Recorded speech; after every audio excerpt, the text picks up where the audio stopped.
Where do I think I'm indispensable? Hi, my name is Jeff Raker. Welcome to the question for today. I meet leaders who think they are indispensable. Now, they actually don't say it, but their actions say it for them.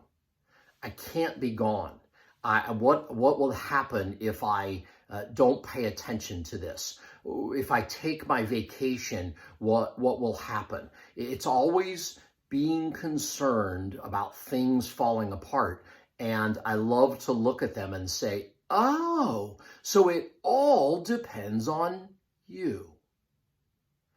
We let that settle a little bit and then start talking about how you develop people and what fears do you have in letting go? What is stopping you from stepping back? Are you filling all the gaps and therefore your people are like, well, if he's going to do it, why should I care?